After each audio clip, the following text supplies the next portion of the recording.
अस्सलामु अलैकुम वरहमतुल्लाहि वबरकातुह।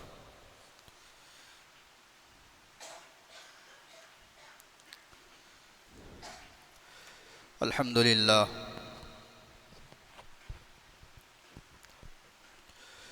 अल्हम्दुलिल्लाहि नहमदुहु व नस्तईनुहु व नस्तगफिरुहु व नुअ्मिनु बिही व नतवक्कलु अलैहि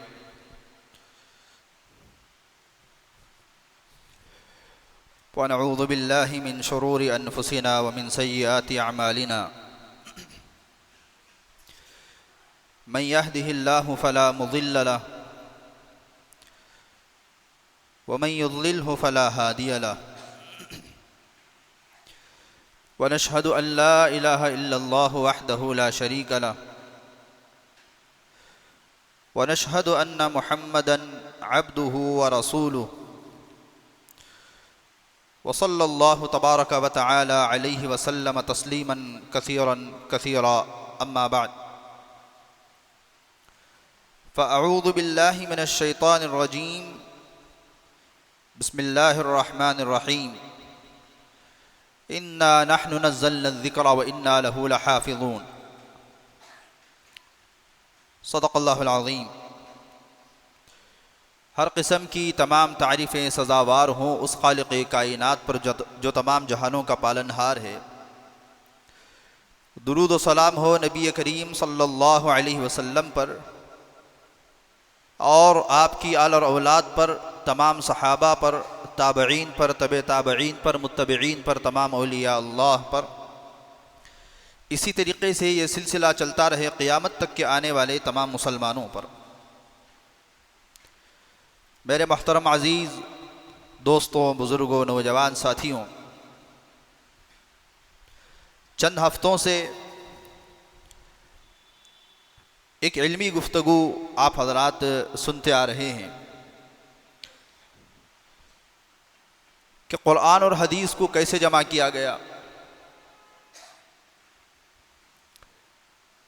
देखिए, क़ुरआन और हदीस इसका असल दारो मदार जो है हाफिज़े पर था।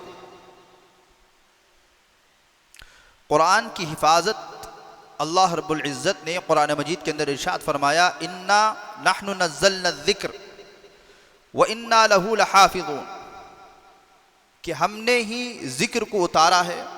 ज़िक्र कहते हैं क़ुरआन को, और हम ही इसकी हिफाजत करने वाले हैं। उलमा ने लिखा है, लफ्ज़ आया है हाफिज़ून, इसमें इशारा है कि क़ुरआन की हिफाजत अल्लाह रब्बुल इज़्ज़त हाफिज़ों के ज़रिए से करेगा, हुफ़्फ़ाज़ के ज़रिए से करेगा। क़ुरआन बहुत बड़ी दौलत है, लेकिन अफसोस ये है कि ना हमने इसको कभी याद करने की कोशिश की, ना हमने कभी इसको समझने की कोशिश की, ना हम कभी इस पर अमल करने की कोशिश की। पढ़ना नहीं आता है, समझना नहीं आता है, तो फिर अमल क्या करेंगे? फिर इसके तकाज़ों पर चलेंगे कैसे? बहुत बड़ी क़ुरआन मजीद जो है एक अज़ीम दौलत है। अल्लाह रब्बुल इज़्ज़त ने दुनिया के अंदर इंसानों को जो भेजा है, और जितनी जानदार मखलूक अल्लाह रब्बुल इज़्ज़त ने दुनिया में पैदा की, इसमें सबसे ज़्यादा अशरफुल मखलूक इंसान है। और इंसानों में सबसे बड़ा मकाम अल्लाह रब्बुल इज़्ज़त ने नबी करीम सल्लल्लाहु अलैहि वसल्लम को दिया। दो चीज़ें अल्लाह रब्बुल इज़्ज़त ने दुनिया के अंदर बहुत बड़ी कीमती उतारी हैं। एक, मुझे और आपको जो दौलत नसीब हुई है वो रसूल करीम सल्लल्लाहु अलैहि वसल्लम का आपकी उम्मत में पैदा होना है। इससे बड़ी दौलत और क्या हो सकती है?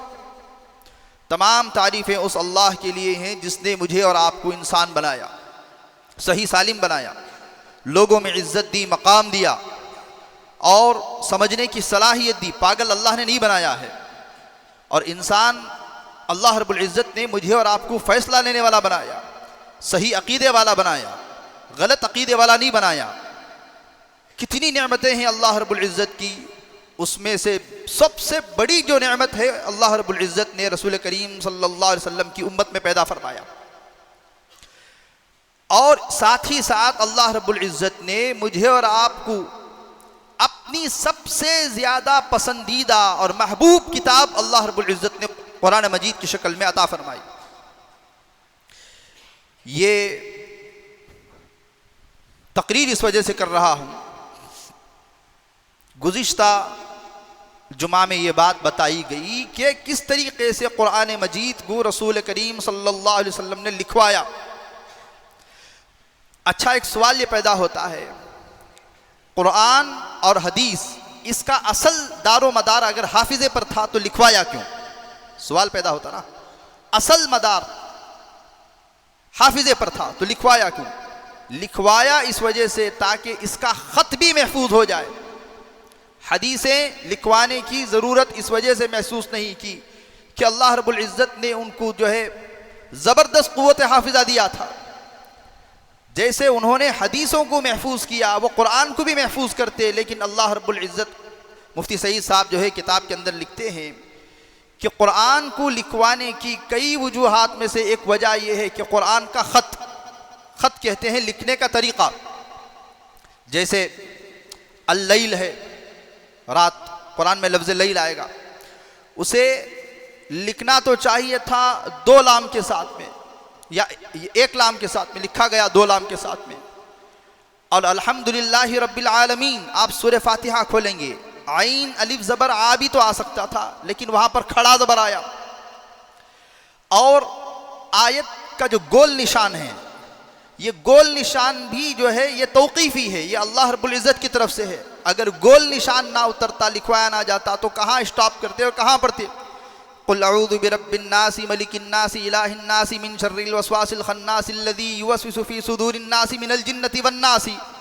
ऐसे ही पूरा कुरान मजीद अगर होता तो याद करने में दुश्वारी होती, पढ़ने में दुश्वारी होती।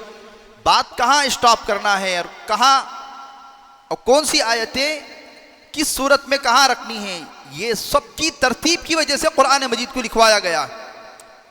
एक ही वक़्त में, एक ही ज़माने में, ऐसा नहीं है। आपने सुना होगा कि कुरान मजीद 23 साल के अरसे में थोड़ा थोड़ा नाजिल हुआ, बैक वक्त नाजिल नहीं हुआ। अच्छा, ये जो थोड़ा थोड़ा नाजिल हुआ है, ऐसा नहीं कि सूरह बकरा के 2 रुकू नाजिल हुए, फिर चंद दिनों के बाद सूरह बकरा का 3रा 4था रुकू नाजिल हुआ, फिर चंद दिनों के बाद सूरह बकरा का 5वां और 6ठा रुकू नाजिल हुआ, फिर चंद दिनों के बाद सूरह बकरा का 9वां 10वां रुकू नाजिल हुआ। ऐसे नाजिल नहीं हुआ है। एक ही वक़्त में सूरह बकरा की कुछ आयतें नाजिल हो रही हैं, उसी दिन शाम में सूरह बनी इसराइल की कुछ आयतें नाजिल हो रही हैं, फिर उसी दिन तहज्जुद के वक्त में सूरह कहफ की चंद आयतें नाजिल हो रही हैं, फिर अगली सुबह सूरह आली इमरान की आयतें नाजिल हो रही हैं, फिर शाम में सूरह बकरा की आयतें नाजिल हो रही हैं। ये मुख्तलिफ तरीक़े से नाजिल नुज़ूल हो रहा था। तो हुज़ूर पाक अलैहिस्सलातु वस्सलाम बुलाते और कहते कि ये आयतें फ़ुलां सूरे में फ़ुलां आयतों के बाद रख दी जाएँ, और ये आयतें फ़ुलां सूरे में फ़ुलां आयतों के बाद रख दी जाएँ। तो इस वजह से, वरना असल जो दारो मदार है कुरान मजीद का, वो हिफ्ज़ पर था। अब देखिए, कुरान मजीद में अल्लाह रब्बुल इज़्ज़त ने इरशाद फरमाया, बल्कि नबी का जिक्र फरमाया, वक़ाल रसूल या रब्बी इन्न कौम इत्तख़ज़ू हाज़ल क़ुरआन महजूरा। रसूल करीम सल्लल्लाहु अलैहि वसल्लम ने अल्लाह रब्बुल इज़्ज़त के सामने एक शिकायत की, अपना एक दर्द बयान किया। जैसे एक दोस्त अपने दिल का जो दर्द होता है वो किसी दोस्त के सामने बयान करता है, एक बाप अपने दर्द की बातें किसी दोस्त के सामने बयान करता है अपने औलाद के बारे में। हुज़ूर पाक सल्लल्लाहु अलैहि वसल्लम ने भी इस उम्मत का एक दर्द अल्लाह रब्बुल इज़्ज़त के सामने रखा। वो क्या रखा? या रब्बी, ऐ मेरे रब, इन्न कौमी इत्तख़ज़ू हाज़ल क़ुरआन महजूरा, कि मेरी कौम ने कुरान को छोड़ दिया है। हजर कहते हैं छोड़ देना, गफलत करना, उससे अलहदगी इख्तियार कर लेना। ये दर्द आपने रखा है। जाहिर बात है, जब हम ये कुरान मजीद को पढ़ते हैं या सुनते हैं, सीधे दिमाग कहाँ जाता है? कुफ़ार की तरफ। भी कुफ़ार नहीं, जो गैर मुस्लिम हैं, उन्होंने वही तो हैं जिन्होंने कुरान को छोड़ा है और कुरान से रूगर्दानी इख्तियार की है और कुरान से मुंह मोड़ लिया है। लेकिन आगे देखिए, इसमें उलमा ने लिखा है, अल्लामा इब्न क़य्यिम रहमतुल्लाहि अलैहि ने, हजर छोड़ना ये 2 किस्म है। एक हजर कुल्ली, मुकम्मल छोड़ दिया, ये गैर मुस्लिमों ने। इस आयत की तफसीर में अल्लामा इब्न क़य्यिम रहमतुल्लाह अलैह ने लिखा है, इन्ना हाज़ल क़ुरआन महजूरा, इस कुरान को छोड़ दिया गया है। हुज़ूर पाक अलैहिस्सलातु वस्सलाम ने जो दर्द, जो गम अल्लाह रब्बुल इज़्ज़त के सामने पेश किया है, हजर के माने छोड़ देना है। हजर की दो किस्में हैं, एक हजर कुल्ली, टोटल मुकम्मल छोड़ दिया है ये कुफ्फार ने, और दूसरा हजर आता है हजर जुज़ई। और ये हजर जुज़ई में मैं और आप सब शामिल हैं। कहते हैं अल्लामा इब्न क़य्यिम रहमतुल्लाह अलैह ने अपनी किताब में लिखा है, 5 तरीक़े से कुरान को हजर किया गया, कुरान को छोड़ दिया गया है मुसलमानों ने। 5 तरीक़े हैं। अम्मल हजर अल जुज़ई अल अव्वल हजर तिलावती ही, हमने उसकी तिलावत को छोड़ दिया है, कुरान मजीद की तिलावत हम नहीं करते। हजरत आगे लिखते हैं, फ़तिलावतुल कुरान ही मिन मक़ासिद इंज़ालिही, कुरान मजीद को नाजिल करने का दुनिया में अल्लाह रब्बुल इज़्ज़त आसमानों से जो उतारा है उसका मकसद ही पढ़ना है। फिर क्यों उतारा अल्लाह रब्बुल इज़्ज़त ने कुरान को आसमानों से ज़मीन पर, अगर पढ़ना नहीं होता?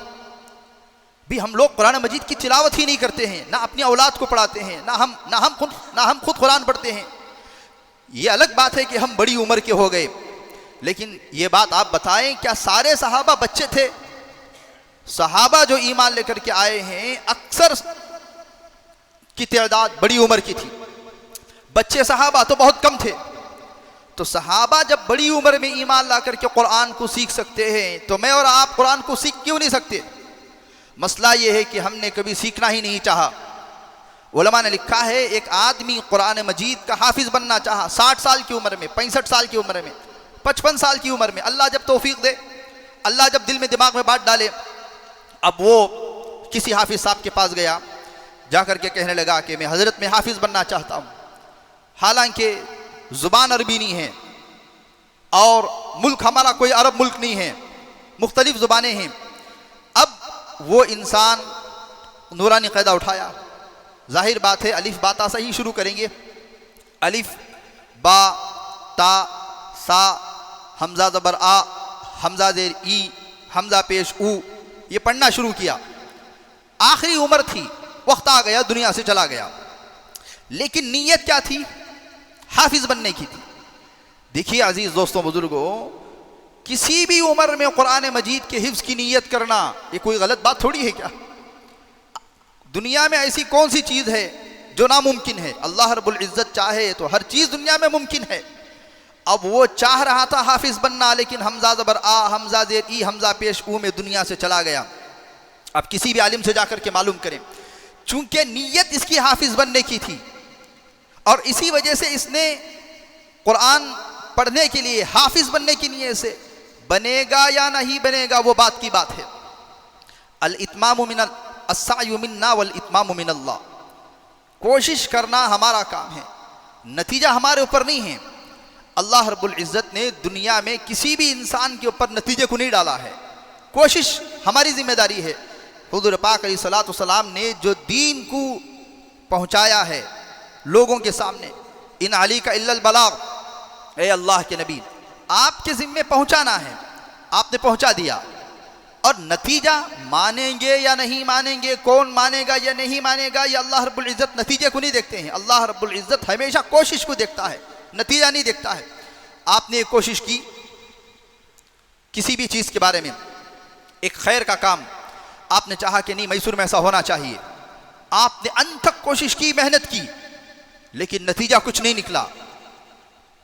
अल्लाह रब्बुल इज़्ज़त कल क़ियामत के दिन नतीजा दुनिया में नहीं निकला, लेकिन सवाब वो देंगे जो नतीजा निकलने के बाद मिलता था। इसी वजह से कहते हैं नियतुल मुमिनी खैरुम मिन अमलिही। तो बहरहाल मैं ये अर्ज़ कर रहा था, वो हमज़ा ज़बर आ, हमज़ा ज़ेर ई, हमज़ा पेश ऊ, ये पढ़ना शुरू किया, दुनिया से चला गया। किसी भी आप आलिम से मालूम कीजिए, रिवायात अहादीस उठा करके देखिए, कल अल्लाह रब्बुल इज़्ज़त कब्र से उठाएगा तो हाफिज़ों के दरमियान में उठाएगा। बाज़ उलमा ने यहाँ तक लिखा है फरिश्ते मुकर्रर किए जाएंगे कब्र में उसके हिफ्ज़ के लिए, और कब्र में ज़ुबान भी अरबी, यहाँ हम जो भी ज़ुबान में बात कर रहे हैं, मरने के बाद हम फ़ौरन पुरानी ज़ुबान पर आ जाएंगे, जो हमारी जन्नत वाली ज़ुबान है। हम उर्दू में बात नहीं करेंगे। फरिश्ते जब कब्र में आएंगे, कहाँ वाला बातू, ऐसे नहीं पूछेंगे, पूरे अरबी में सवालात होंगे। अल्लाह रब्बुल इज़्ज़त अरबी की शुद्ध बुद्ध देगा। वो फरिश्ता कब्र के अंदर उसे हाफिज़ बनाएगा। उस्ताद हाफिज़ बनाने वाला फरिश्ता, ज़ुबान भी अल्लाह रब्बुल इज़्ज़त कब्र के अंदर अरबी देगा। तो कोशिश करेंगे तो मंजिल तो मिल ही जाएगी, कोशिश करेंगे तो मंजिल मिल ही जाएगी। तो फरमाया अन्नौउल अव्वल हिजरतु तिलावतिही, हजर तिलावतिही। पहली किस्म ये है कुरान को छोड़ देना, उसकी तिलावत छोड़ देना। हमने कुरान मजीद की तिलावत को छोड़ देना। हजर तिलावतिल कुरानी मिन अख्तरी अनवाइल हजर। दुनिया के अंदर आप कोई चीज़ छोड़ दें उतनी बुरी चीज़ नहीं है जितना कुरान मजीद को छोड़ देना बुरा है। ये अल्लामा इब्न क़य्यिम लिखते हैं। फिर फरमाया वक़द क़ाल नबी सल्लल्लाहु अलैहि वसल्लम फ़ी आखिर सूरत नमल व उमिरतु अन अकून मिनल मुस्लिमीन व अन अत्लुअल कुरान। अल्लाह रब्बुल इज़्ज़त ने कुरान मजीद के अंदर मुझे दो चीज़ों का हुक्म दिया। मेरी बात को तवज्जो से सुने। गर्म पानी नहा के आके रहते हैं तो सकीना नाजिल होते रहता है। देखिए, तकरीर दो तरह की होती है। एक सफ़ा लिए वारंभर उसको रटे, जैसे स्पीच करते हैं स्कूल में, कॉलेज में और दूसरी जगहों पर।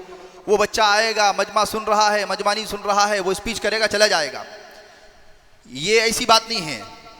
जब तक आंख से आंख नहीं मिली होगी बात नहीं समझा पाएंगे। जैसे मिसाल के तौर पर मैं और आप बात कर रहे हैं, आप मुझे कोई चीज़ बोल रहे हैं, मैं इधर उधर देख रहा हूँ, आप बोलना छोड़ देंगे, बोल नहीं पाएंगे। इंसान बोल नहीं पाता है।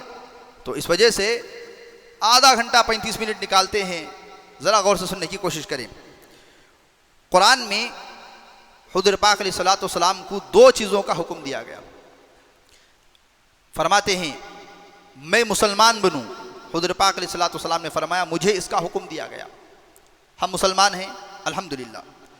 उसी आयत में दूसरा हुक्म भी है, मैं मुसलमान हूँ व अन अत्लुअल कुरान, और कुरान की तिलावत करूँ। मुसलमान हो और कुरान की तिलावत ना हो, ये नामुमकिन चीज़ है। क्योंकि अल्लाह रब्बुल इज़्ज़त ने एक आयत के अंदर दो चीज़ें बयान फरमाई हैं, एक आयत के अंदर दो चीज़ें इंशाअत फरमाई हैं। फिर आगे देखिए, मन क़रअ हरफन मिन किताबिल्लाह फलहू बिही हसनतुन वल हसनतु बिअशरि अमसालिहा। कुरान मजीद का एक हर्फ जिसने पढ़ा, अल्लाह रब्बुल इज़्ज़त उसे एक नेकी देगा, और एक नेकी नहीं, एक नेकी को 10 गुना बढ़ाकर। कुरान के अंदर भी आयत है, दुनिया के अंदर हम लोग जो है कोई भी नेकी करेंगे, अल्लाह रब्बुल इज़्ज़त बदला 10 के बराबर देगा। मन जाअ बिल हसनति फलहू अशरु अमसालिहा व मन जाअ बिस्सय्यअति फला युजज़ा इल्ला मिस्लहा। ये अल्लाह रब्बुल इज़्ज़त का करम है, उसका फजल है कि हम दुनिया में कोई भी खैर का काम करेंगे, 1 रुपया सदका करेंगे 10 का सवाब। ये कुरान ने तय किया है, और ये मिनिमम है, ये मिनिमम है। मैक्सिमम अल्लाह रब्बुल इज़्ज़त कितना देगा वो अल्लाह जानता है। लेकिन गुनाह के बारे में अल्लाह ने ये नहीं फरमाया। फरमाया वमन जाअ बिस्सय्यअति, अगर कोई गुनाह कर लिया, फला युजज़ा इल्ला मिस्लहा, तो एक गुनाह किया है तो एक ही गुनाह लिखा जाएगा, 10 गुना बढ़ा करके नहीं लिखा जाएगा। ये अल्लाह का फजल है। तो हुज़ूर पाक अलैहिस्सलातु वस्सलाम ने फरमाया मैं ये नहीं कहता कि अलिफ लाम मीम हरफुन, अलिफ लाम मीम ये एक हर्फ है, ज़ालिकल किताबु ला रैब फीह ये दूसरा हर्फ है, हुदल लिल मुत्तकीन ये तीसरा हर्फ है। ऐसा नहीं, अलिफ एक हर्फ है, लाम एक हर्फ है, मीम एक हर्फ है। हर हर्फ पर नेकी है। जैसे अल्हम्दुलिल्लाहि रब्बिल आलमीन, अलिफ एक हर्फ, लाम एक हर्फ, हा एक हर्फ, मीम एक हर्फ, दाल एक हर्फ, लाम लाम हा एक एक हर्फ, रा एक हर्फ, बा एक हर्फ, अलिफ लाम एक हर्फ, आइन एक हर्फ, लाम एक हर्फ, और मीम एक हर्फ, या एक हर्फ, नून एक हर्फ। अल्हम्दुलिल्लाहि रब्बिल आलमीन में जितने हुरूफ है अल्लाह रब्बुल इज़्ज़त उससे 10 से मल्टीप्लाई करके सवाब देगा। और आगे चलिए, फरमाया अन्नौउस्सानी, मुझे इस पर बात करनी है ज़रा ज़्यादा। वजह क्या है? जाहिर बात है अक्सरियत कुरान मजीद को मुकम्मल पढ़ी हुई नहीं मालूम होती है। जो मजमा है जिसे अल्लाह रब्बुल इज़्ज़त ने तौफीक दी वो कुरान मजीद को पढ़े भी हैं और पढ़ भी रहे हैं। दूसरी चीज़, हजरु समाई, हमने कुरान को सुनना छोड़ दिया। कुरान मजीद का पढ़ना जैसे सवाब है, सुनना भी सवाब है।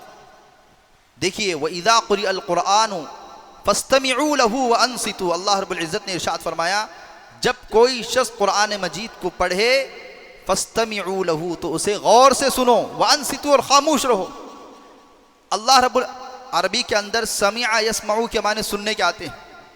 समिअ यस्मऊ के माने सुनना, इस्तिमा गौर से सुनना। कुरान को सिर्फ सुनना काफ़ी नहीं है, इस्तिमा गौर से सुनना ज़रूरी है। अलबत्ता ये अलग बात है कि उलमा यहाँ पर इख्तिलाफ करते हैं कि ये जो इस्तिमा है, गौर से सुनना, ये कुरान, ये नमाज के अंदर है या नमाज के बाहर भी गौर से सुनना है। जैसे कि आजकल दुकानों में, घर में, कार में, बसों में कुरान को डाल दिए, अपना काम कर रहे हैं, वो सिमा है, सुनना है, लेकिन गौर से सुनना नहीं है, वो इस्तिमा नहीं है, वो सिमा है। लेकिन नमाज के अंदर इस्तिमा, गौर से सुनना। लेकिन अफसोस कि हम नमाज में भी इस्तिमा नहीं है, गौर से सुनना नहीं है। नमाज के बाद अगर मजमे से पूछा जाए कि इमाम ने कौन सी सूरतें पढ़ी हैं, दरमियान से कहीं पढ़ा है तो मालूम नहीं होगा, ये अलग बात है। लेकिन मगरिब के अंदर आम तौर पर छोटी सूरतें पढ़ना सुन्नत है। मगरिब की नमाज के बाद ही अगर सवाल कर लिया गया, इमाम सूरह काफिरून पढ़ा, सूरह फील पढ़ा, सूरह कुरैश पढ़ा, सूरह माऊन पढ़ा, सूरह नसर पढ़ा, सूरह लहब पढ़ा, मेरे ख्याल से 80% लोग बता नहीं पाएंगे कि इमाम ने पहली रकात में और दूसरी रकात में क्या पढ़ा है। क्यों? उन्होंने इस्तिमा नहीं है, गौर से सुनना नहीं है। फ़क़द सबता अन्हु सल्लल्लाहु अलैहि वसल्लम अन्नहु क़ाल, हुज़ूर पाक अलैहिस्सलातु वस्सलाम ने फरमाया, अल क़ल्बु यस्दउ कमा यस्दउल हदीद, ये जो दिल है ना, इस दिल को जंग लगता है जैसे लोहे को जंग लगता है। ये मेरी बात नहीं है, ये नबी करीम सल्लल्लाहु अलैहि वसल्लम की बात है। वकीला, पूछा गया हुज़ूर पाक अलैहिस्सलातु वस्सलाम से, लोहे को जब जंग लगता है तो हम लोहे से जंग को कैसे दूर करना है वो तो हम जानते हैं, लेकिन दिल पे जब जंग लगता है तो उसको कैसे दूर किया जाता है? तो आप अलैहिस्सलातु वस्सलाम ने फरमाया, वकीला वमा जिलाउहा या रसूल अल्लाह, के दिल के जंग को कैसे दूर किया जाए? कहा, क़िराअतुल क़ुरआन, कुरान मजीद को पढ़ेंगे, दिल का जंग दूर होता जाएगा, और दिल का जंग दूर होएगा और दिल चमकेगा, रोशन हो जाएगा। फिर फरमाया गया, उस्मान इब्न अफ़्फ़ान रज़ियल्लाहु अन्हु फरमाते हैं, लौ तहुरत क़ुलूबुकुम मा शबीअतुम मिन कलामि रब्बिकुम।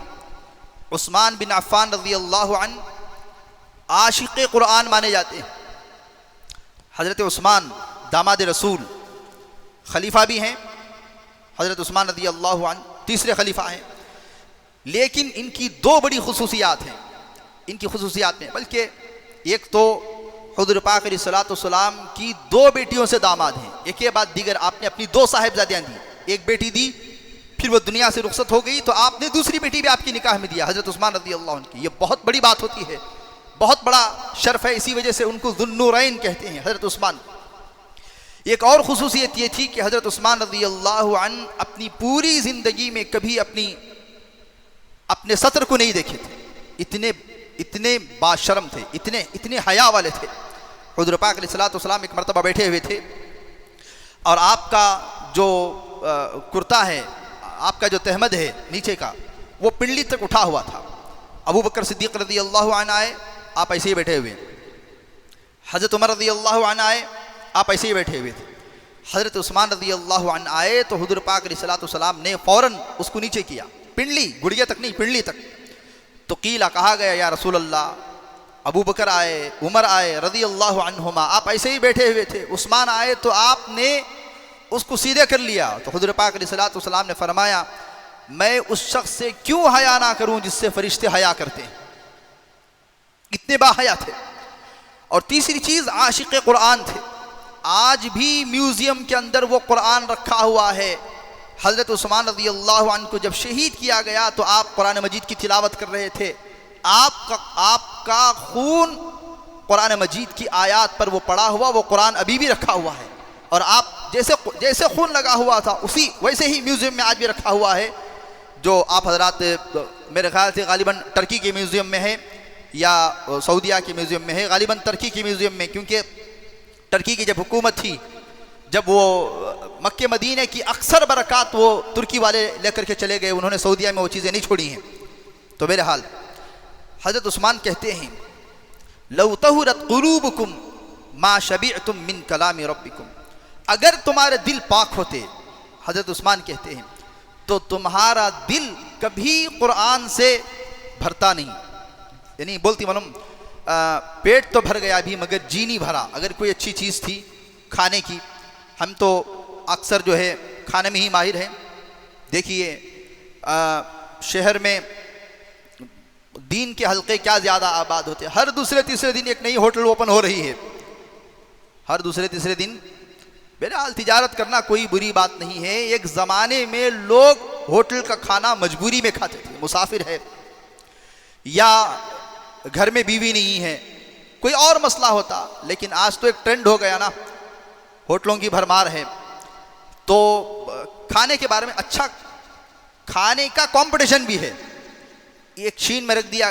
कोई और कंपटीशन होता कि कुरान मजीद की इतनी सूरतें सुनाते या इतनी दौड़ लगाते, इतना भागते, कितना फिट होते।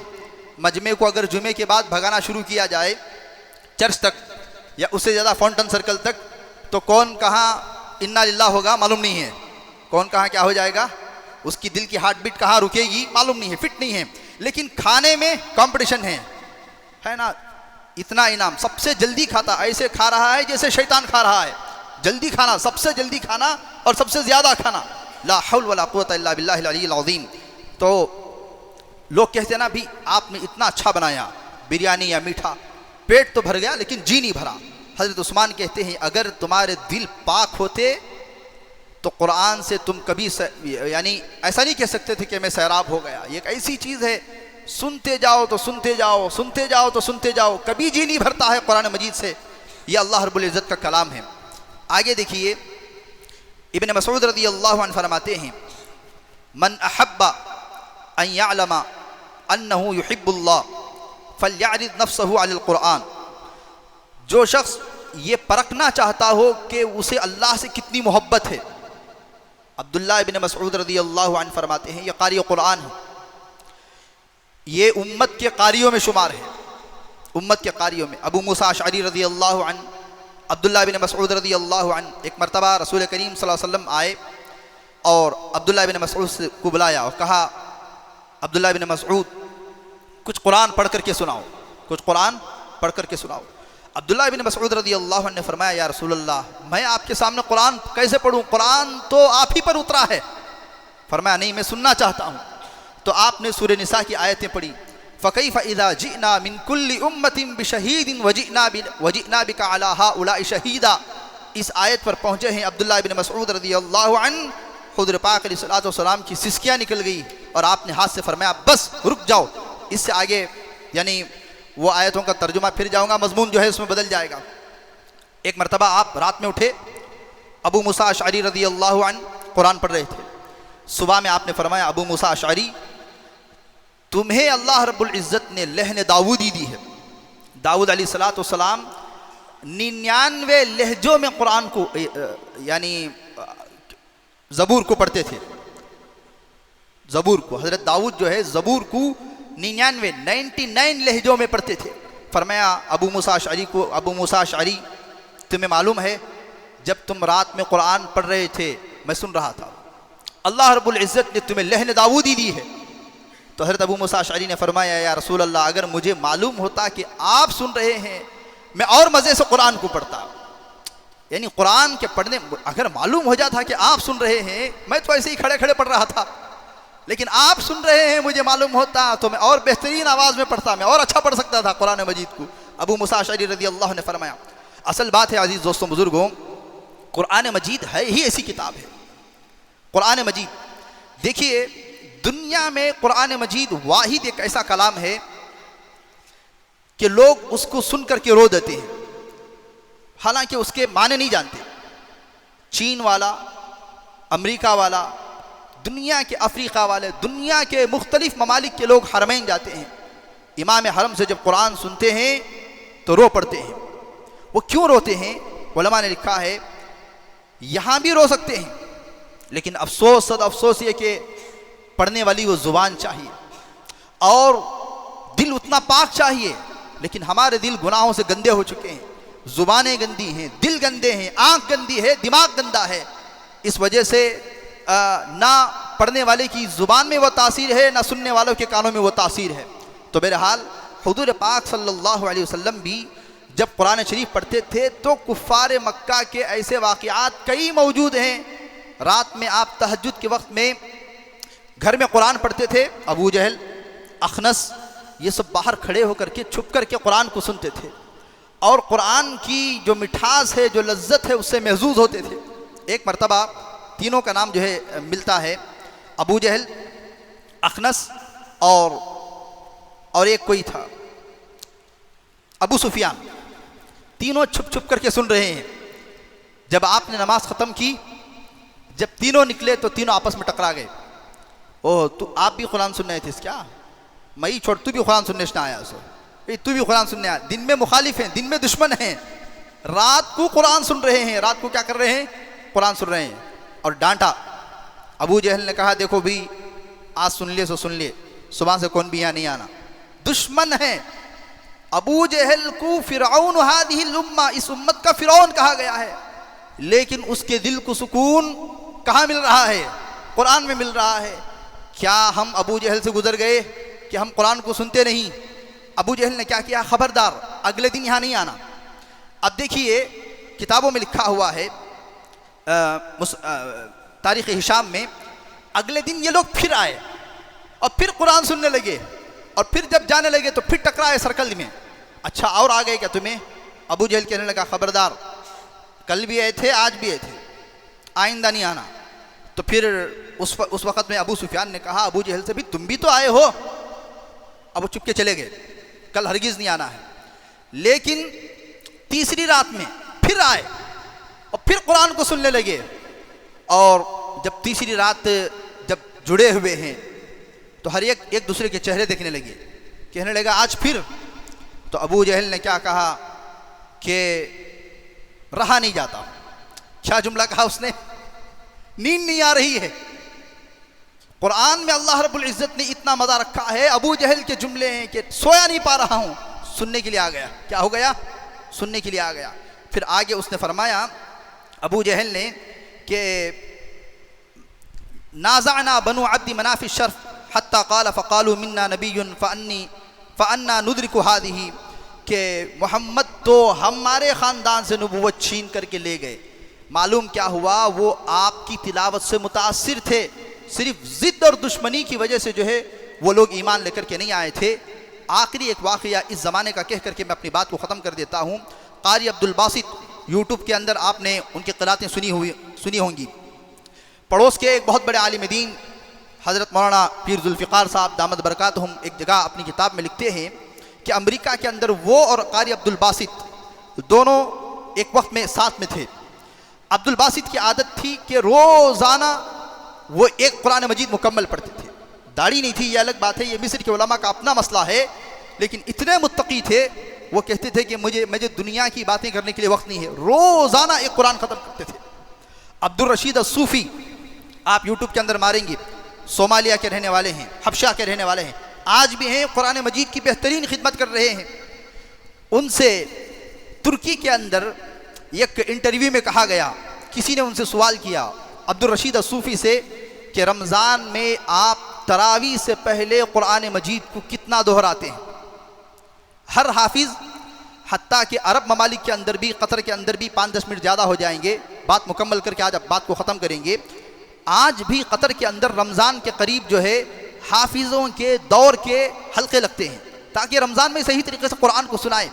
अब्दुल रशीद अस-सूफ़ी को तुर्की के अंदर सवाल किया गया एक न्यूज़ वाले ने कि आप तरावी से पहले कुरान को कितना दोहराते हैं? तो अब्दुल रशीद सूफ़ी ने जो जवाब दिया है, वो जवाब वल्लाही मैंने सुना तो मेरे आंखों में आंसू आ गए। सवाल किया गया कि तरावी में कुरान से पहले तुम कुरान को कितना दोहराते हो? तो जवाब उन्होंने क्या दिया? माअज़ल्लाह, माअज़ल्लाह, माअज़ल्लाह। 3 मरतबा उन्होंने कहा है, वो इंटरव्यू मौजूद है, आप देख सकते हैं। मतलब क्या है? शायद आप बात को नहीं समझ पाए। मतलब क्या है? क्या कुरान मजीद भी दोहराई जाने वाली चीज़ है? तरावी से पहले हर वक्त नो की ज़ुबान रहना चाहिए, हर वक्त नो के। तरावी से पहले मैं कुरान मजीद को दोहराऊं, इसका मतलब कुरान का ताल्लुक़ मेरे से कुरान का ताल्लुक़ मजबूत नहीं है। इस वजह से उन्होंने कहा महाज़ल्लाह, तरावी से पहले भी कुरान दोहराई जाती है। आप लोग नमाज पढ़ते हैं अल्हम्दुलिल्लाहि रब्बिल आलमीन इन्ना आतिना कल कौसर, क्या आप कुरान खोल के देखते हैं? तो अब्दुल रशीद सूफ़ी का कहना यह है कि एक हाफिज़ को पूरा कुरान ऐसे ज़ुबान की नोक पर होना चाहिए। मैं बात कर रहा था अब्दुल बासित की, तो अब्दुल बासित मिस्र के रहने वाले हैं। जमाल अब्दुल नासिर 1956 से 1970 तक ये मिस्र के प्रेसिडेंट रहे हैं।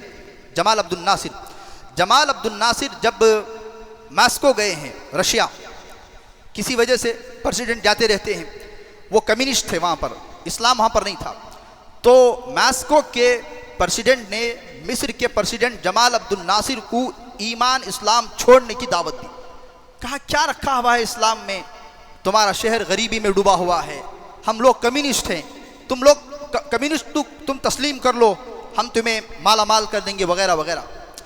तो जमाल अब्दुल नासिर मुसलमान थे, उनके दिल को ये बात लगी, वो मिस्र आए। उन्होंने कहा कि मुझे कितनी हिम्मत रशिया के मॉस्को के प्रेसिडेंट की कि वो मुझे इस्लाम छोड़ने की दावत दे रहा है। तो मिस्र के उलमा ने कहा कि उसको कुरान सुनाया जाए। तो जमाल अब्दुल नासिर ने कहा वो कुरान समझते कहाँ हैं, वो कुरान को उनकी ज़ुबान तो अरबी नहीं है। कहा नहीं, कुरान मजीद को उनको सुनाया जाए। तो अगला दौर जब मॉस्को का हुआ है रशिया के अंदर जमाल अब्दुल नासिर का, तो जमाल अब्दुल नासिर के साथ कारी अब्दुल बासित का भी सफ़र तय हुआ। कुरान का मौजज़ा बयान कर रहा हूँ। पार्लियामेंट के अंदर जब अगली बैठक हुई है तो जमाल अब्दुल नासिर ने मॉस्को के प्रेसिडेंट से कहा कि मेरे साथ एक आलिम है, मजहबी आदमी है, वो आपके सामने कुछ पढ़ना चाहते हैं। उन्होंने कहा पढ़िए। कारी अब्दुल बासित ने सूरह ताहा की आयतें पढ़ी। हज़रत उमर रज़ियल्लाहु अन्हु भी आपको याद रखना चाहिए कि सूरह ताहा की आयतें सुनकर के इस्लाम लाए थे। जमाल अब्दुल नासिर कहते हैं, कारी अब्दुल बासित कहते हैं, मैंने सूरह ताहा की आयतें पढ़ी और कुरान को मैंने ख़त्म किया तो पार्लियामेंट में कोई ऐसा आदमी नहीं था जिसके आंख में आंसू ना था, सब रो रहे थे, कम्युनिस्ट हैं। उलमा लिखते हैं वजह क्या है कि कुरान को सुन करके जिसे कुरान समझ में नहीं आता, जिसे अरबी समझ में नहीं आती, वो भी रोते हैं। उलमा ने लिखा है वजह यह है कि रूह हमारी वो अरबी जानती है, हम नहीं जानते अरबी, लेकिन अल्लाह इंसान दो चीज़ों से बना हुआ है, जिस्म और रूह। रूह वो अरबी को जानती है। तो फरमाया अफसोस कि हम लोग कुरान को नहीं समझ रहे होते हैं, लेकिन अंदर की रूह जब कुरान को सुनती है तो वो तड़प उठती है।